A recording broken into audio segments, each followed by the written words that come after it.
Merci Seigneur pour ce moment. Merci mon Dieu pour la santé, pour la vie, pour la paix, pour le soutien que tu nous manifestes au quotidien. Nous sommes au 9e mois, bientôt 10e mois de cette année 2023. Tu n'as eu de cesse de te glorifier dans la vie de cette personne qui m'écoute.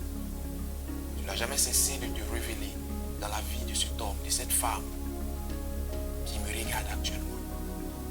Éternel, nous voulons te dire merci. Nous voulons te dire merci parce que tu nous donnes la santé. Parce que tu nous permets d'être comptés au nombre des vivants. Parce que tu nous as donné une famille. Parce que tu nous donnes au quotidien notre paix. Cela paraît banal. Cela passe souvent même inaperçu aux yeux de beaucoup. Mais cela représente beaucoup. Seigneur, je bénis ton nom parce que je sais et je crois que tel que nous avons entamé l'année, tel que nous avons suivi son déroulement, je sais et je crois que nous finirons cette année sur une excellente note. Père, je veux te dire merci pour ce temps de partage, ce temps de dispensation, de connaissance spirituelle qui fait tant de bien à chacun de nous, qui nous donne de gagner en maturité, en sagesse, qui petit à petit est en train de nous transformer qualitativement. Je veux bénir ton nom. Aujourd'hui encore, nous sommes là afin de parler de ta part, afin d'explorer une autre facette de la connaissance. Seigneur, je prie que ce énième moment de partage soit un ultime moment de connaissance et de profondeur. Je bénis ton nom parce que tu nous assistes par ton esprit. Je bénis ton nom parce que tu disposes la pensée, le cœur et l'esprit de ton peuple à écouter. Et que tu crées en lui la volonté de pratiquer sainement cette connaissance qui lui sera dispensée. Je prie, Éternel, que tu es dans ta main et que tu viennes nous conduire dans les profondeurs de ta parole. Pour la gloire de ton Seigneur. Nous sommes des canaux disposés, nous sommes des vases disposés. Viens et utilise-nous à ta guise. Merci parce que tu le fais. Nous le croyons, nous le confessons et nous l'acceptons. Au nom de Jésus, j'ai prié. Amen. Je vous salue tous dans le nom puissant de Jésus-Christ. Je bénis le nom du Seigneur pour vos différentes vies. Je suis content de vous retrouver parce que nous avons marqué, je dirais, un bref moment de pause, mais aux yeux de beaucoup, c'est un long moment de pause. Et le Seigneur a voulu que nous puissions reprendre. Cette pause était due à des exigences professionnelles. Et par la grâce de Dieu, ces exigences-là ont été honorées comme missionnaires. Lentement mais sûrement, nous nous acheminons vers la fin de l'année. Et soyez assurés que ces 2 mois qui nous restent pour boucler 2023 seront 2 mois d'enseignement spirituel, d'action et de profondeur spirituelle du haut niveau.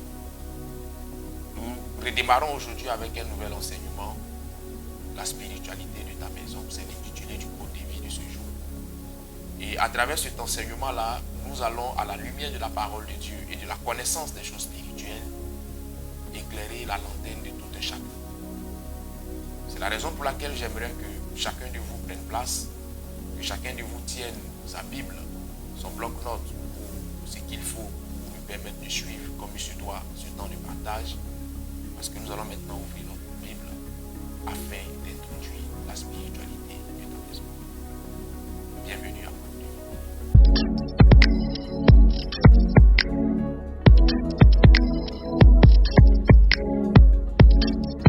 Matthieu le chapitre 8, versets 19 à 20 dans le Nouveau Testament.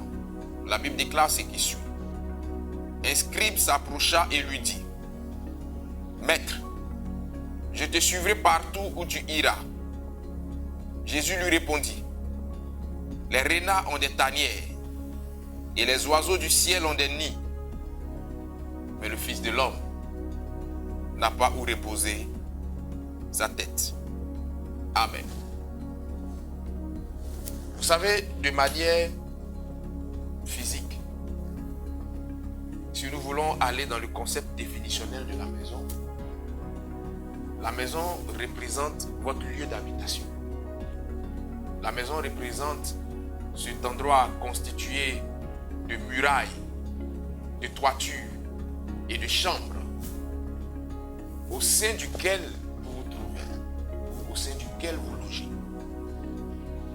Mais sur le plan spirituel, la maison représente l'endroit où réside votre esprit. La maison représente l'endroit où réside votre âme. C'est la raison pour laquelle, dans le choix de votre maison, dans le choix des matériaux de construction de votre maison, pour ceux qui ont l'occasion et l'opportunité de construire, vous ne devez pas faire ces choses sans faire appel à votre instinct spirituel. Si vous prenez une maison et que vous ne sentez pas une connexion entre votre entité spirituelle et la maison, il est mieux de ne pas prendre cette maison. Parce que, comme je l'ai dit d'entrée de jeu, votre esprit, votre âme, en un mot, votre entité spirituelle, au-delà du physique, va résider dans cette maison. Et si cette entité spirituelle est troublée par la maison ou n'est pas en adéquation avec la maison, il se créera un problème. Beaucoup ont eu le sentiment que pour construire, il fallait avoir beaucoup de moyens. Beaucoup ont souvent tendance à penser que construire ou prendre une maison ou loue une maison, celui qui a les moyens, celui qui est financièrement nanti ou celui qui veut. En vérité, ne construis pas, ne réalise pas, ne loue pas une maison, celui qui veut. Ne construis pas celui qui peut, mais construis celui qui en a reçu la grâce de la part de Dieu. Parce qu'il y a beaucoup de personnes qui ont des moyens, qui ont même touché l'argent en son temps, mais qui n'ont pas eu la grâce de construire. Souvent, ces choses-là ne sont pas liées à leur inconscience. Souvent, ces choses-là ne sont pas liées à leur irresponsabilité. Pas que ces personnes n'avaient pas au fond de leur cœur la volonté de construire, mais elles n'en ont pas reçu la grâce du Seigneur. Parce que construire est l'émanation d'une grâce divine. Construire est l'émanation d'une action héréditaire, d'une action qui est mentionnée dans ta lignée. Si dans ta lignée, on ne construit pas, tu auras du mal à construire, sauf la grâce de Dieu. Et quels que soient les moyens que tu auras, quels que soient les moyens dont tu pourras disposer, si Dieu ne te fait pas la grâce de pouvoir construire ou de pouvoir même louer une maison, tu auras du mal à le faire. Donc, sortez de cette philosophie charnelle qui vous fait comprendre que pour construire, il faut avoir les moyens forcément. Pour construire, il faut d'abord avoir la grâce de Dieu. Si vous n'avez pas cette grâce, peu importe les moyens qu'on mettra à votre disposition, vous n'arriverez jamais à construire. Et même quand vous forcerez les choses pour construire, cette maison ne subsistera pas parce que la construction est une chose mystique. La construction est une chose mystérieuse dont la grâce provient du Seigneur Tout-Puissant. Alléluia. Comprenez une chose. Écoutez-moi attentivement. Votre bénédiction ou votre malédiction, à la base, émane de l'énergie spirituelle de la maison que vous habitez. Si votre maison dégage de mauvaises ondes, si votre maison dégage une mauvaise énergie spirituelle, cette maison peut être une source de malédiction ou de problème. Et si elle dégage des énergies ou des ondes positives, elle sera une source de bénédiction. C'est la raison pour laquelle je m'en vais dire à quelqu'un qu'il y a 3 choses dans la vie avec lesquelles vous ne devez pas jouer. Il y a 3 choses dans la vie sur lesquelles vous ne devez pas manifester de la négligence en termes de choix. La première chose, c'est ce que vous mettez en vous en termes de savoir. Ce que vous mettez en vous en termes de savoir et en termes d'alimentation ou de nourriture, vous devez surveiller ces choses-là. Vous devez contrôler ces choses-là. Le savoir nous vient de Dieu, mais le savoir nous vient aussi de la qualité d'instruction, de la qualité de la documentation, de la qualité des livres que nous lisons. N'a pas le savoir celui qui a lu beaucoup de livres. a le savoir celui qui a lu les bons livres. Donc le plus important n'est pas de lire des livres au kilo. Le plus important, c'est de lire des livres à la qualité et non à la quantité.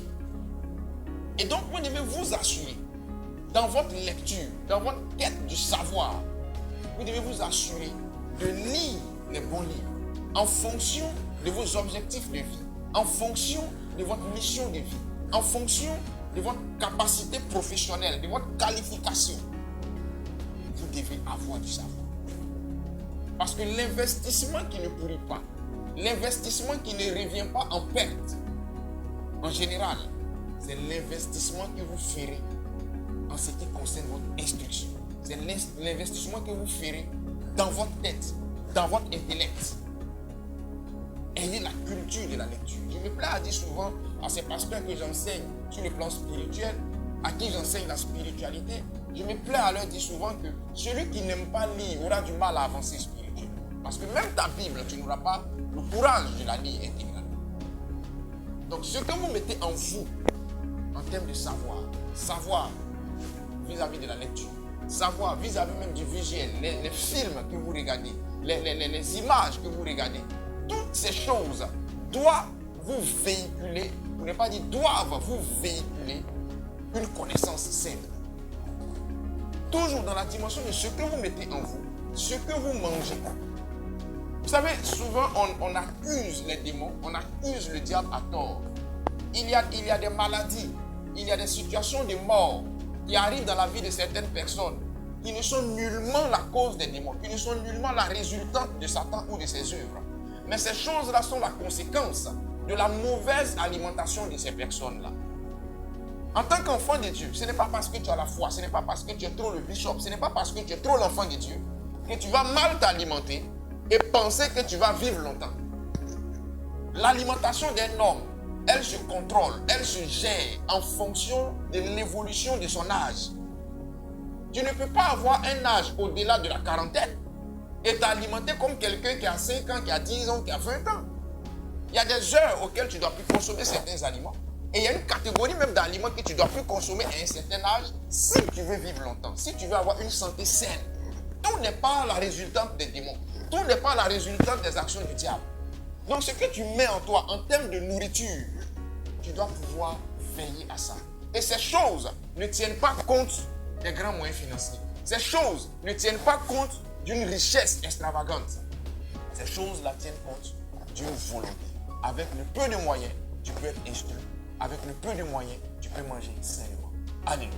Situé à Atingui, le centre Morija vous ouvre ses portes et met à votre disposition une équipe dynamique pour des consultations spirituelles, des retraites spirituelles, des moments de formation et de recyclage biblique, des moments de prières intenses.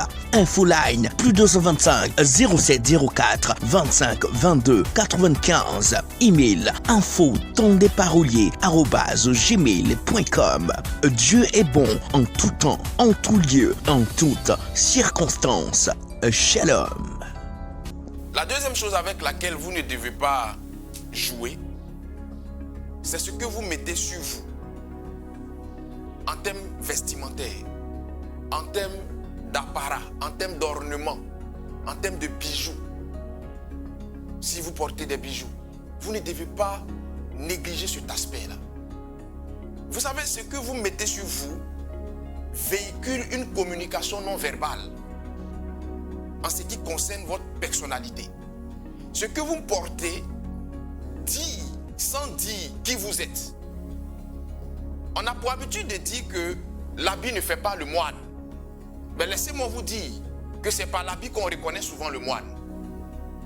Sortez de ces mentalités de chrétiens religieux des années préhistoriques qui ont souvent la tendance à sortir ce verset des Romains qui sortent de leur contexte pour dire « Ne vous conformez pas au siècle présent » pour justifier leur style vestimentaire en décalage avec la réalité de nos jours. Ce n'est pas parce que tu es religieux que tu vas t'habiller comme Tarzan ou peut-être comme l'enfant qui est né avant Tarzan.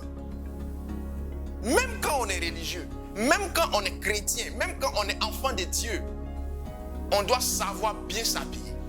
Bien s'habiller n'est pas être extravagant. Bien s'habiller n'est pas être choquant dans son vestimentaire. Bien s'habiller, c'est être présentable, c'est être soigné, c'est avoir une attitude et une tenue vestimentaire qui parle de nous sans qu'on ait à ouvrir la bouche, qui définit votre personnalité sans que vous ayez à dire qui vous êtes. Même la tenue que vous portez, la couleur de cette tenue véhicule un message non verbal, c'est ce qu'on appelle la communication non verbale. La couleur de votre tenue, en fonction des situations, doit véhiculer un message. Vous me comprenez? Et c'est bibliquement prouvé. Lorsque vous lisez la Bible en Ésaïe, la Bible parle du rouge comme la couleur du combat. Et c'est de cette communication non verbale liée aux couleurs que souvent certains présidents s'inspirent. Lorsque la situation est tendue dans le pays et que le président doit faire un discours, généralement il sort en costume bleu ciel parce que le bleu apaise les tensions, le bleu apaise l'esprit. Et lorsqu'il y a une situation qui est souvent morose, une situation qui est souvent endeuillée, il sort en noir parce que le noir est la manifestation dans certaines cultures du deuil.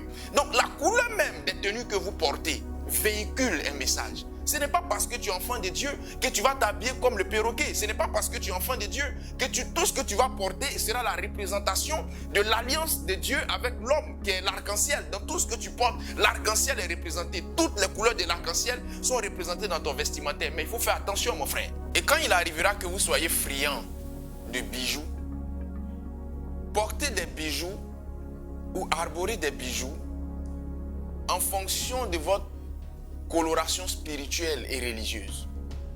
Et je dirais même que cela est valable aussi pour le vestimentaire. Ne portez pas d'habits. Il y a des tenues souvent qui portent un message en anglais ou dans certaines langues que vous ne maîtrisez pas. Ne portez pas de tenues sans avoir la signification du message qui est porté sur la tenue. Parce que souvent, il y a des chrétiens, des gens qui portent des tenues là. On vient à l'église avec ces tenues, c'est écrit en anglais derrière. Mais si on te donne la traduction du message qui est écrit au dos de ton t-shirt ou au dos de ta chemise, tu vas refuser même de l'acheter. Donc ne portez pas de tenue sans connaître le message qui est plaqué sur la tenue. Et si vous avez pour penchant les bijoux, portez des bijoux qui ressortent votre spiritualité, qui valorisent votre religion. Parce que même quand le franc-maçon, même quand le mystique arbore une chevalière à l'effigie de la franc-maçonnerie, il ne vous dit pas qu'il est franc-maçon. Mais quand vous regardez la chevalière, quand vous êtes un connaisseur des choses spirituelles ou que vous avez une petite connaissance des choses spirituelles, sans qu'il vous le dise, il vous dit, par la chevalière. Donc de même, quand un enfant de Dieu, il est spirituel, par les bijoux qu'il porte, sans qu'il ne dise qu'il est spirituel, il dit qu'il est spirituel aux yeux de celui qui a la connaissance des symboliques et de la manifestation des choses spirituelles à travers la bijouterie. Alléluia. La troisième et dernière chose que vous ne devez pas négliger, c'est ce que vous mettez chez vous. En termes de meubles, en termes de décoratifs, ce que vous mettez chez vous. D'abord même le choix de votre maison. Ce choix-là ne doit pas être fait au hasard. Et la décoration de votre maison, elle ne doit pas être faite au hasard. On arrivera là plus loin dans mon message. Vous verrez que une maison doit véhiculer un message non verbal dans sa décoration. Une maison doit véhiculer un message non verbal dans ses couleurs. Une maison doit véhiculer un message non verbal dans le positionnement même de ses meubles. On verra ça tout à l'heure plus loin dans mon enseignement. Comment on positionne les meubles, comment on positionne un lit, comment on positionne certaines couleurs dans des maisons.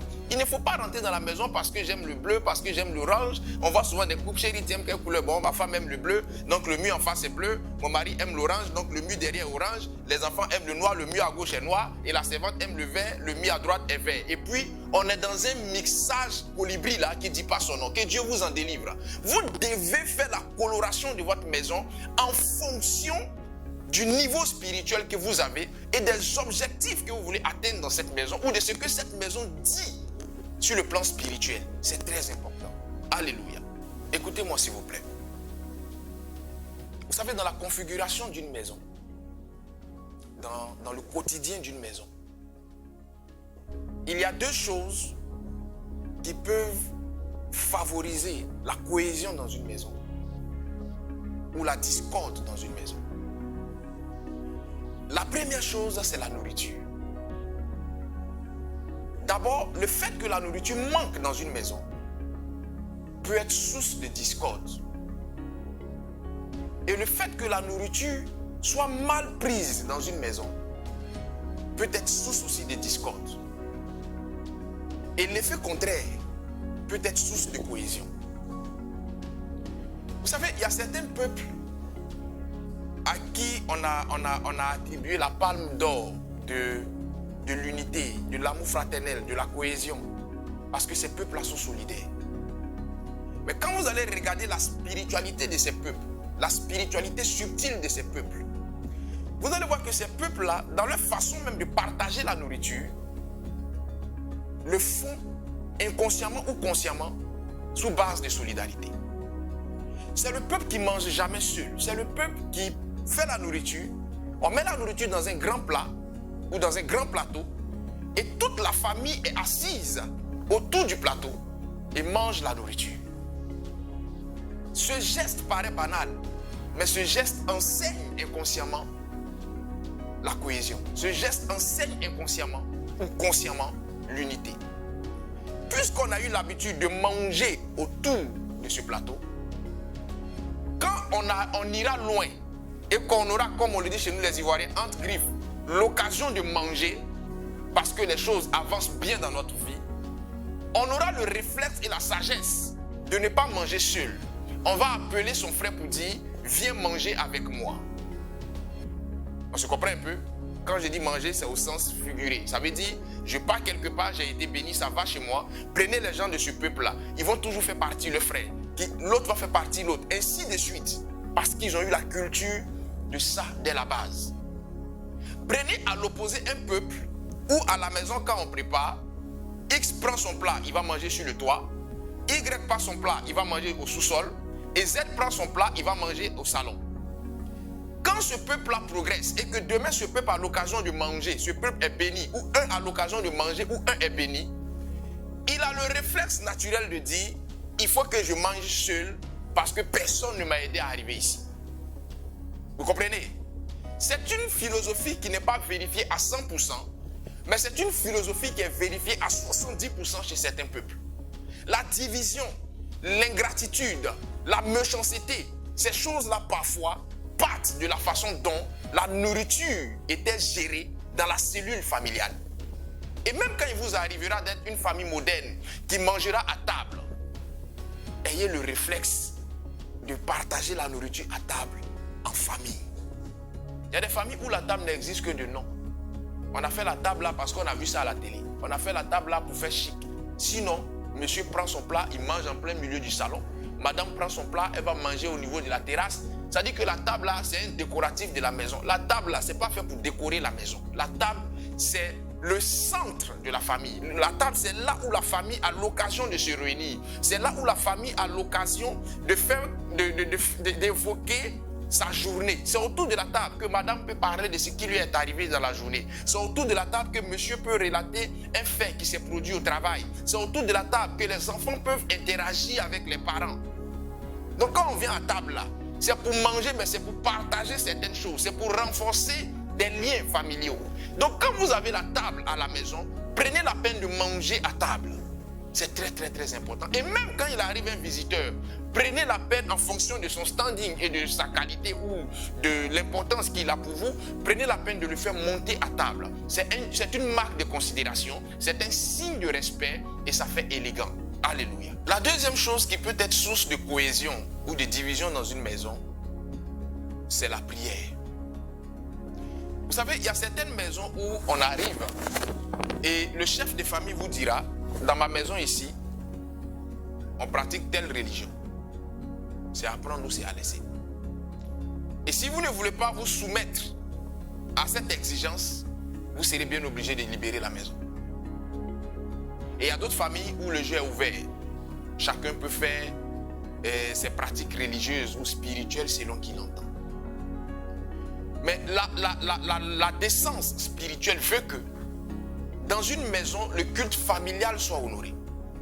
La sagesse spirituelle veut que une maison ait un jour dans la semaine ou une période dans le mois où elle se réunit et a un temps de prière, où ça peut se faire même au quotidien.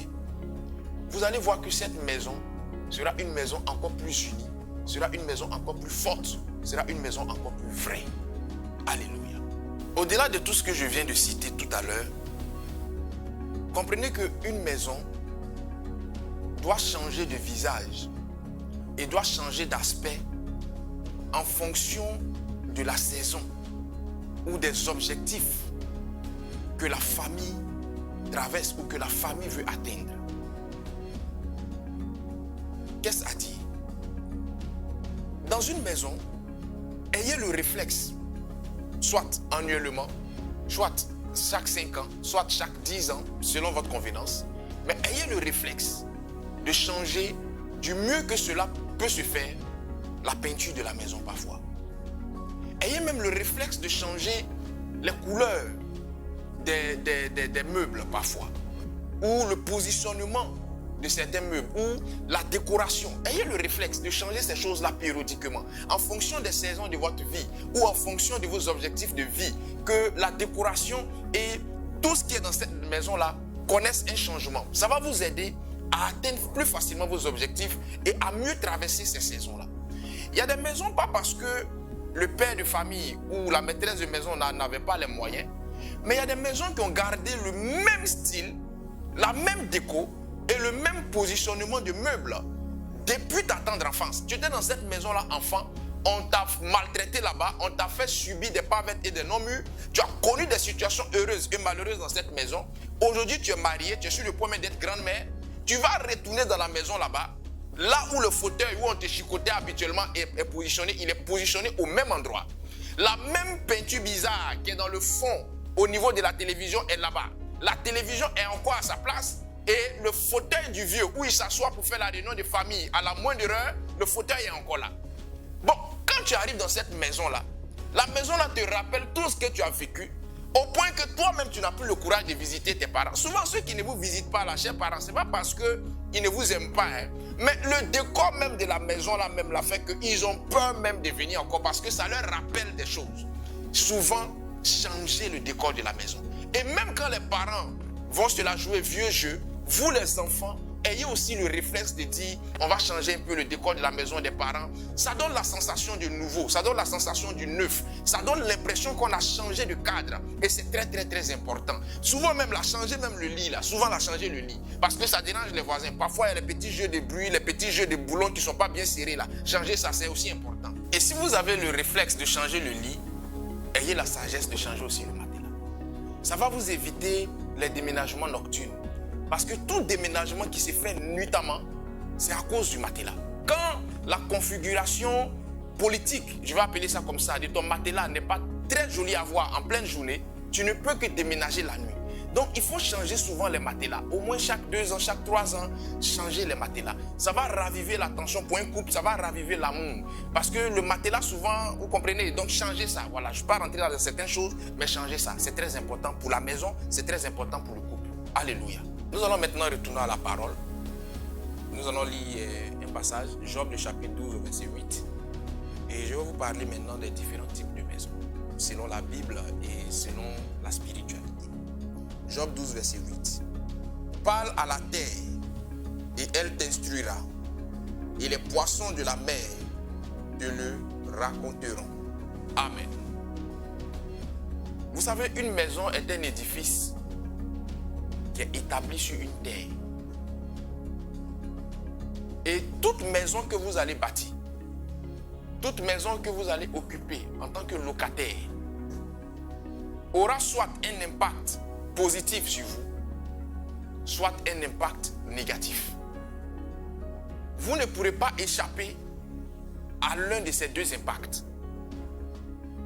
Pour éviter ces choses, vous devez avoir la profondeur spirituelle, la sagesse et le réflexe d'interroger la maison avant de l'intégrer en tant que locataire. Et si vous devez bâtir une maison, vous devez avoir la sagesse et le réflexe spirituel d'interroger la terre sur laquelle cette maison doit être bâtie, afin de savoir à quel territoire vous avez affaire et prendre vos dispositions spirituelles en fonction. Le passage de Job 12, verset 8 est clair. la Bible déclare, interroge la terre et elle t'instruira.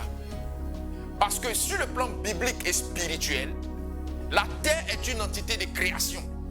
La terre est une entité vivante qui possède une bouche, qui possède des oreilles, qui détient une main, qui est capable de nous donner des informations si nous sommes à même d'exécuter la procédure d'invocation ou d'activation de la terre et d'interroger la terre. C'est pour cela que toute maison que vous allez devoir habiter en tant que locataire doit faire l'objet d'une consécration. Et tout terrain sur lequel vous allez devoir bâtir une maison doit faire l'objet d'une consécration. Et c'est durant cette consécration-là que l'homme de Dieu, s'il a une connaissance des choses spirituelles, pourra interroger la maison et laisser la maison lui donner les informations qu'il faut afin qu'il vous oriente sur le type de maison que vous êtes sur le point d'habiter ou le type de maison que vous êtes sur le point de bâtir sur ce terrain précis. Alléluia. Alors, comme je le disais tantôt, une maison peut vous impacter négativement ou positivement. Cela met en lumière les deux grands types de maisons. Il y a des mauvaises maisons et il y a de bonnes maisons.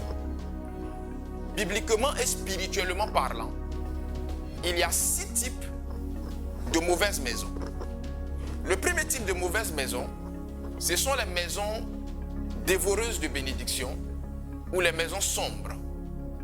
Quand vous lirez la Bible en 1 Roi, le chapitre 21, du verset 21 à 24, vous verrez ce type de maison-là mentionné subtilement.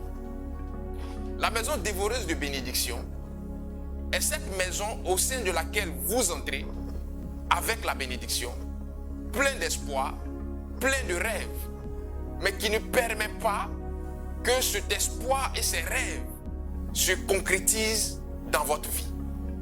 Dans cette maison, toutefois que vous avez une opportunité de bénédiction en vue, cette maison se charge de transformer cette opportunité de bénédiction en situation de malédiction. Toutefois que vous avez une opportunité de bonne nouvelle, cette maison se charge de transformer cette bonne nouvelle en mauvaise nouvelle. C'est une maison qui ne permet pas le bonheur. C'est une maison qui ne permet pas la réjouissance. C'est une maison dans laquelle vos lamentations et gémissements sont perpétuels. C'est une maison qui doit son entité et son identité à ces mauvaises ondes. Parce que cette maison est généralement établie sur l'un de ces 3 fondements. Le premier fondement, ça peut être la malédiction. Soit cette maison a été bâtie à la suite d'un sacrifice humain, ce qui a attiré la malédiction contre la maison, parce que la Bible déclare que celui qui bâtit une ville en sacrifiant des hommes sera maudit et la ville sera maudite. Donc cette maison a peut-être été bâtie sur ça et ça a attiré des ondes de malédiction contre la maison qui font que la maison ne peut que vous apporter la malédiction. Le deuxième fondement, c'est le fait que cette maison ait été bâtie dans un ancien cimetière. Vous savez, tous les terrains qu'on nous vend, tous les terrains qu'on met à notre disposition, souvent on ne nous donne pas les informations authentiques sur l'historique de ces terrains-là. Il y a des terrains qui sont des anciens cimetières et on vous les vend. Vous bâtissez votre maison. Souvent même, quand vous avez la chance même de bâtir, c'est encore mieux. Souvent, vous venez louer la maison, vous ne savez pas que c'est un ancien cimetière. Et vous vivez là. Les entités qui régnaient là, les rituels sataniques qu'on venait faire, parce que les cimetières, c'est le marché spirituel ouvert aux satanistes, vont forcément agir contre vous. Et voilà comment cette maison va devenir une maison dévoreuse de bénédictions ou une maison sombre pour vous parce qu'elle était un ancien cimetière et ces ondes négatives-là vont agir contre vous qui êtes le locataire ou vous qui êtes le propriétaire. Le troisième et dernier fondement, c'est la présence d'une sorcière ou d'un sorcier avant votre arrivée ou même pendant votre présence dans la maison. Le fait que dans la maison, il y a eu un sorcier, il y a eu une sorcière comme locatrice ou comme locataire avant que vous n'arrivez peut aussi créer cette mauvaise onde sombre sur votre vie durant votre séjour dans cette maison. Je prie, si vous habitez une maison dévoreuse de bénédictions, si vous habitez une maison sombre, je prie que le Seigneur vous en délivre par la puissance de son nom. Le deuxième type de mauvaise maison, ce sont les maisons de querelle. Quand vous lirez Proverbe 17, le verset 1, la Bible vous parle des maisons de querelle. Vous savez, il y a certaines femmes qui disent souvent que un foyer qui est paisible, c'est pas chic. il faut souvent créer des petites querelles, des petites tensions pour que la réconciliation soit, permettez-moi le terme, soit torride. Ça, ce n'est pas mauvais. C'est votre stratégie pour pimenter l'amour. On peut faire des petites querelles amoureuses, tranquilles. Parce que foyer même aussi, où tout est doux là, c'est que c'est un foyer d'hypocrite. Souvent, on peut s'accrocher. Parce que deux hommes, quel que soit l'amour qu'ils se portent, ne peuvent pas vivre sans accrochage. Je ne parle pas de ça. Mais quand la Bible parle d'une maison de querelle, la Bible parle de cette maison-là qui va vous mettre dans une posture très agressive et très offensive en permanence. La Bible vous parle de cette maison-là où il n'y a pas du tout de paix. C'est-à-dire que monsieur et madame s'attendaient très bien, et s'entendaient du moins très bien, dans leur ancienne maison. Et une fois qu'ils intègrent la maison Y, ce sont des disputes en un point fini. C'est-à-dire qu'on a quitté même le cap des disputes amoureuses, et ça devient des disputes pour des situations banales, pour des raisons stériles. On se dispute. La maison des querelles ne vous fera pas connaître la paix. C'est une maison où vous entrez unis, vous ressortez divisés. C'est une maison où vous entrez en couple, vous ressortez célibataire. C'est une maison où vous entrez dans une cohésion familiale et vous ressortez dans une division familiale. Parce que cette maison-là se chargera de créer une atmosphère qui va susciter la tension, qui va susciter la pression quotidienne dans la maison. Et dans ce type de maison, vous êtes à l'aise quand vous êtes dehors. Mais quand il s'agit de rentrer dans la maison, c'est comme un mouton qu'on envoie à l'abattoir. C'est-à-dire au fur et à mesure que vous approchez de la maison, votre cœur bat. Parce que vous savez qu'une fois que vous allez franchir le seuil de la porte, madame va rentrer dans une colère comme un volcan, ou monsieur va rentrer dans une colère comme quelqu'un qui a fait la panthère, parce que quelque part, il y a un esprit qui crée toujours la tension. Même le simple bonjour vous énerve. C'est le type de maison où vous n'étiez pas habitué à vous réveiller fâché. Vous n'étiez pas habitué à vous réveiller coléreux. Mais dans cette maison-là, quand vous y habitez, vous vous réveillez, même le simple bonjour vous énerve. Le fait que monsieur même rentre en cuisine, vous fait le petit déjeuner, vous êtes fâché. Madame porte la tenue que vous aimez, ça vous énerve. Ça veut dire que c'est une maison qui vous met dans une position de colère perpétuelle. Et vous êtes agressif à souhait et ça fait que la tension dans la maison est à son paroxysme. C'est une maison qui est très dangereuse parce qu'elle divise beaucoup de couples, elle détruit beaucoup de familles et souvent même dans ces maisons-là, les enfants deviennent rebelles, les enfants deviennent récalcitrants. L'enfant qui était soumis, qui était obéissant, dans cette maison de querelle, il tient tête à ses parents. Il arrive même que l'enfant franchisse le Rubicon en portant main à ses parents dans cette maison-là. Pourquoi? Parce qu'il y a des entités dans cette maison qui favorisent cette action-là dans la vie de l'enfant. Souvent même, ces entités-là règnent dans le quartier. Et vous allez voir que toutes les maisons du quartier sont comme ça. Il y a toujours des tensions. Il y a des maisons quand vous arrivez, ou il y a des quartiers quand vous arrivez, c'est comme si vous êtes arrivé à Bagdad. Il y a la tension partout. C'est des cris dans la famille X, c'est des cris dans la famille Y. Parce qu'il y a des entités là-bas qui créent la pression. Le monsieur qui était doux, le monsieur qui était romantique, il devient violent. Chaque jour, c'est un combat de boxing que vous avez. Que Dieu vous en délivre. Alléluia. Le troisième type de mauvaise maison, ce sont les maisons de l'adversité. Quand vous lirez Jérémie 12, versets 5 à 9, la Bible vous parle clairement de la maison de l'adversité. La maison de l'adversité, c'est la maison que vous obtenez par héritage. C'est la maison dont vous avez hérité. Mais qui est cette maison-là qui vous attire jalousie, hypocrisie et combat mystique de la part de vos proches, voire même de la part de vos frères ou des autres. C'est cette maison dont on n'est pas content de vous voir propriétaire. C'est cette maison qu'on n'est pas content de vous voir hériter et qu'on n'est pas content de vous voir occuper. Et cette maison-là vous attire une adversité, vous attire un combat. La maison de l'adversité peut même vous attirer des maladies mystiques. Parce que c'est la maison qui fait qu'on vous convoque quotidiennement chez des marabouts. On vous convoque quotidiennement chez des féticheurs pour vous rendre malade afin de prendre cette maison dans vos mains ou même pour vous ôter la vie. Parce que la maison de l'adversité peut vous ôter la vie si vous n'êtes pas spirituellement enraciné.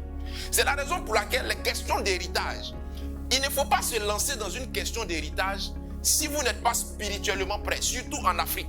En Europe, les questions d'héritage, ça peut se discuter par la voie judiciaire.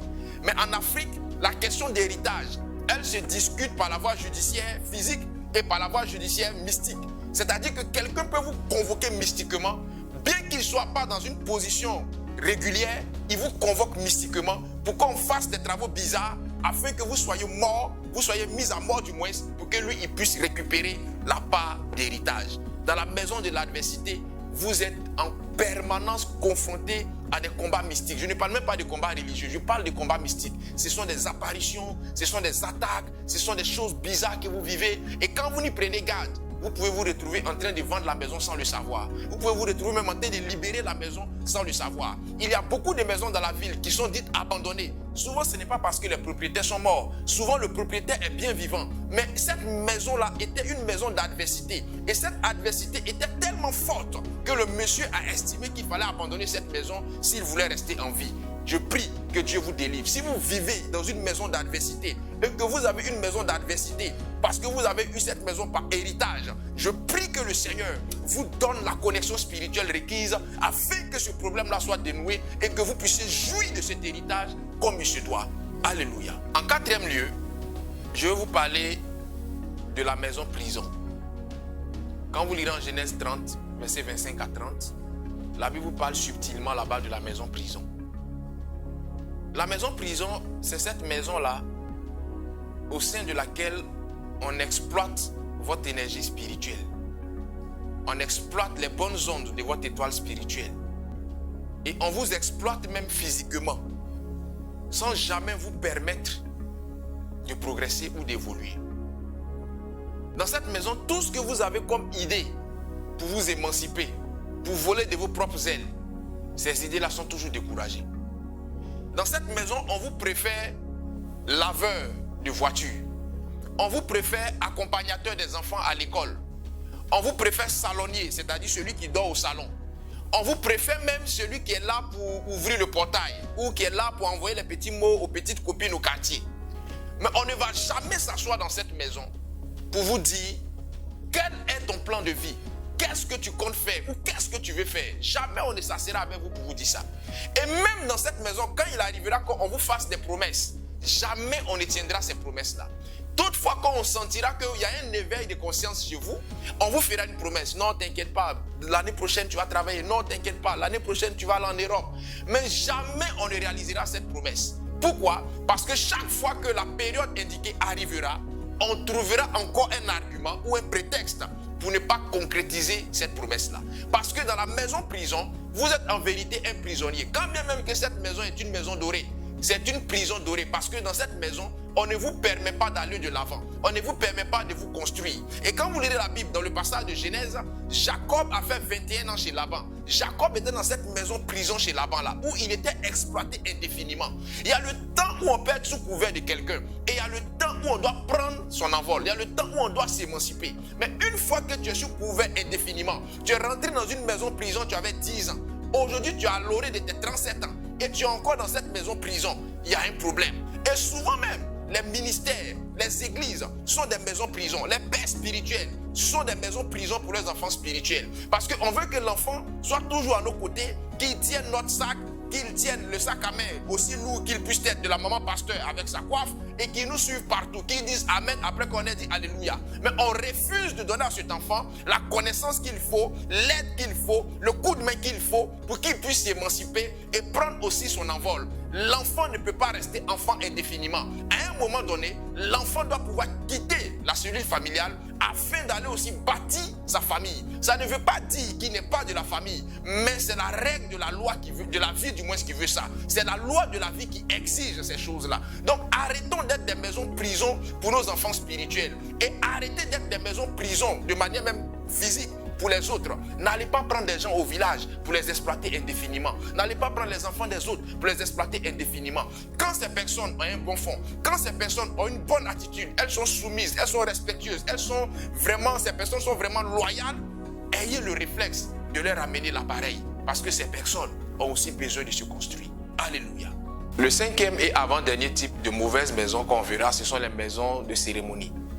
Les maisons de cérémonie, ce sont des maisons où une chambre ou un endroit bien défini a été aménagé pour rendre culte à une idole ou pour rendre culte à une entité négative en termes de fétichisme, en termes d'idolâtrie, en termes de maraboutage, en termes de mysticisme. Et donc, dans ces maisons-là, ces pratiques-là sont manifestées afin que ces entités puissent manifester leur bonne grâce vis-à-vis des occupants ou de ceux-là même qui exécutent ces pratiques. Il y a des familles où des maisons sont aménagées pour une entité, soit c'est un gros serpent qui est adoré dans la chambre, soit c'est une idole qui est adorée dans la chambre, mais ce sont des pratiques très occultes et très mystiques. Et une fois que ces pratiques-là ne sont pas honorées en temps, en heure et en période, et des événements négatifs vont s'enchaîner dans la famille. Ça, c'est le premier niveau de la maison dite maison de cérémonie. Le deuxième niveau de la maison de cérémonie est que la maison peut avoir abrité des pratiques, peut avoir abrité des invocations ou des adorations mystiques. Et vous venez occuper la maison, c'est-à-dire que votre prédécesseur était dans des choses de haut niveau sur le plan mystique qui ont laissé dans cette maison-là une énergie qui n'était pas très catholique. Et vous venez prendre contrôle de cette maison en tant que locataire. Si la maison n'a pas été consacrée, si la maison n'a pas été purifiée, on va dire ça comme ça, ces ondes que cette personne qui vous a précédé a appelées dans la maison peut aussi vous impacter négativement. Alléluia. Le dernier type de mauvaise maison, ce sont les maisons de deuil. Les maisons de deuil, comme leur nom l'indique, ce sont des maisons où les morts s'enchaînent, où les décès s'enchaînent. Il y a des maisons où vous allez rentrer, à peine vous entrez dans la maison, quelques mois plus tard, le père décède. Quelques mois plus tard, la mère décède. Et quelques semaines plus tard, un enfant décède. Ou c'est le sens inverse, soit c'est un enfant qui ouvre le bal et les parents suivent. Ce sont des maisons où on ne peut pas faire une année sans qu'il n'y ait de deuil dans la maison. On ne peut pas faire 5 ans sans qu'il n'y ait de deuil dans la maison. Vous savez, l'homme n'est pas appelé à vivre indéfiniment. L'homme est appelé à mourir. Mais il y a certaines situations de mort qui, lorsqu'elles arrivent, doivent susciter la curiosité de plus d'une personne, doivent interpeller plus d'une personne. Parce que lorsque la mort elle est répétitive, lorsque la mort elle est récurrente dans une famille, et parfois même la maison de deuil fait intervenir des morts de manière cyclique. C'est chaque 2 ans ou chaque 3 ans, souvent même à la même période, soit dans la période d'avril ou dans la période de septembre ou dans la période d'octobre, à des périodes cycliques, il y a des morts. Et dans cette maison de deuil là, vous allez voir que on ne peut pas véritablement construire quelque chose de durable. Parce que tout ce qu'on construit dans cette maison commence bien, mais finit toujours mal.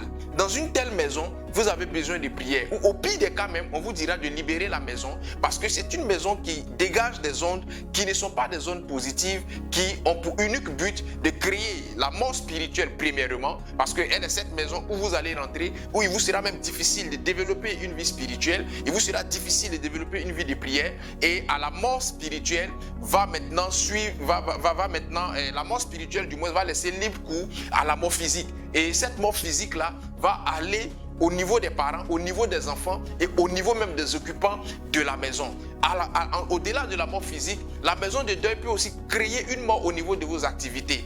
En termes d'investissement, en termes même d'emploi, ça va créer la mort. Vous entrez dans ces maisons, vous perdez votre emploi. Vous entrez dans ces maisons, vos investissements échouent. Alors que hier, ces investissements-là aboutissaient. Mais quand vous entrez dans ces maisons-là, des événements qui ne sont pas très fameux s'enchaînent ou arrivent de manière cyclique. Il faut faire très attention. Si vous habitez une maison de deuil, je prie que le Seigneur vous visite par sa grâce et que le Seigneur vous en délivre. Ou alors que le Seigneur vous oriente vers une autre maison pour le salut vraiment de votre vie.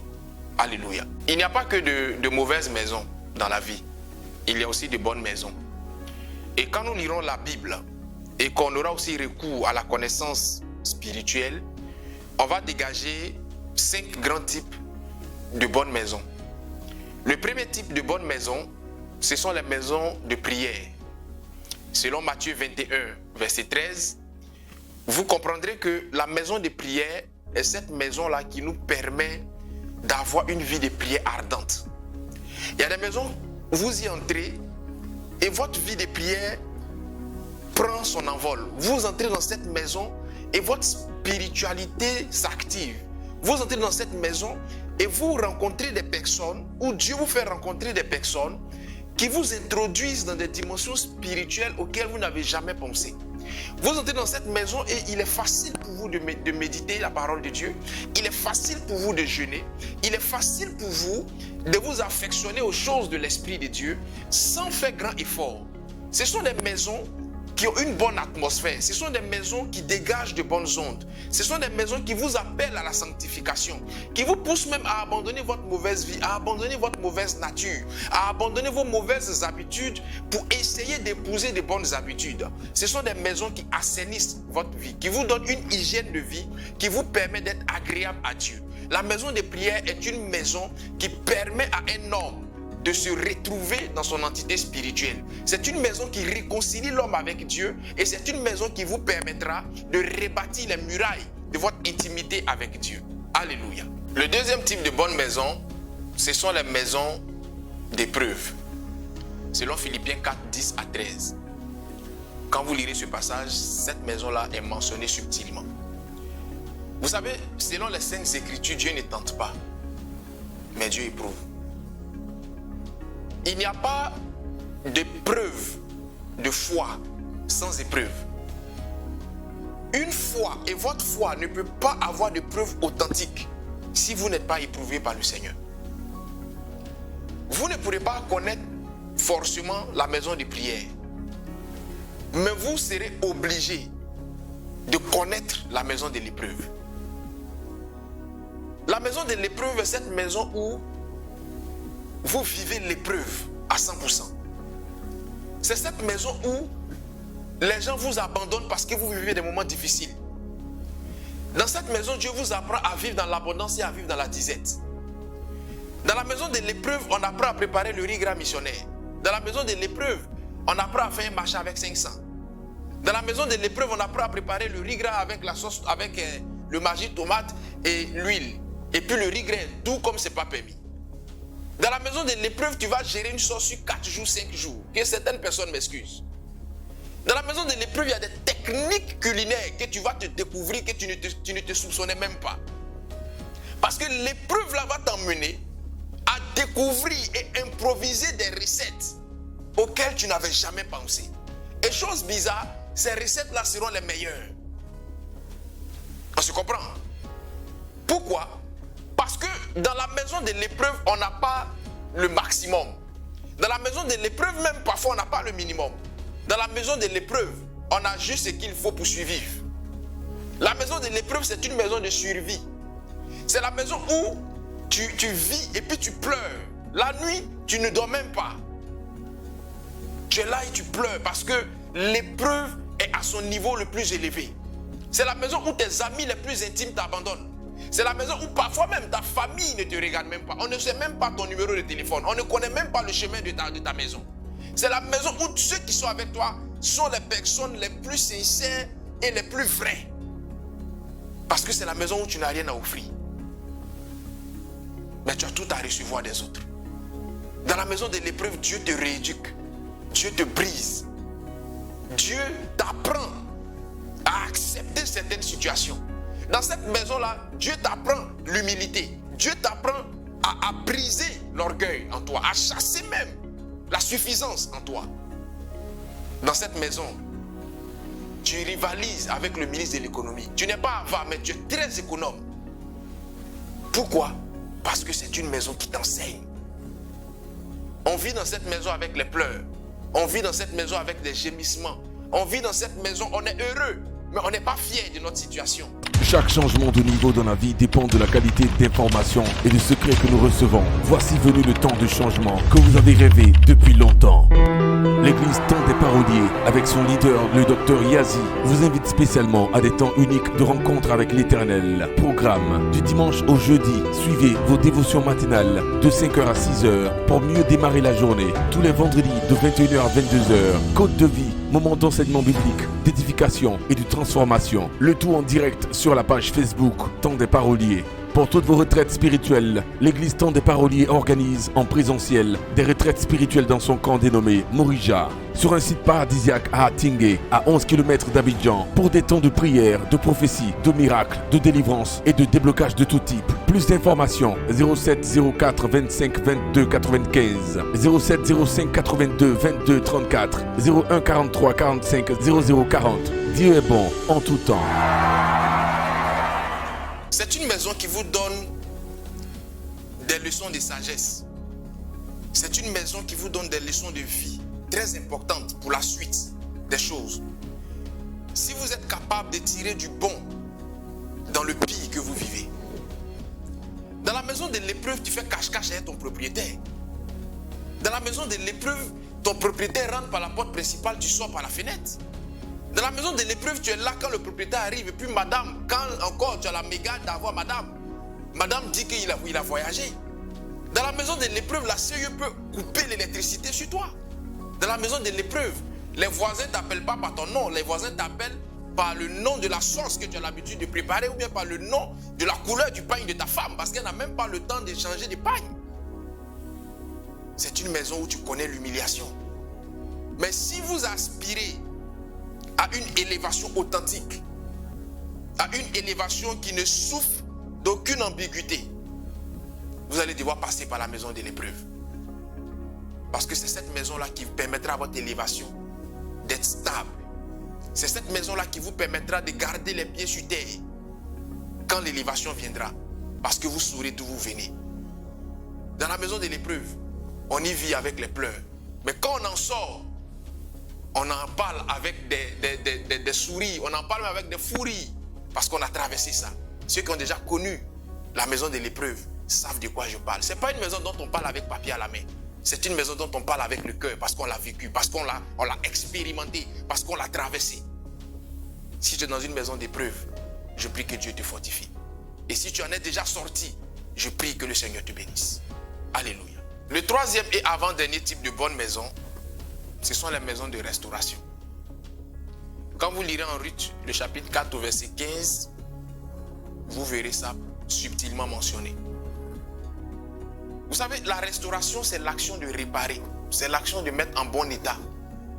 C'est l'action de restaurer, de souffler avant une autre étape.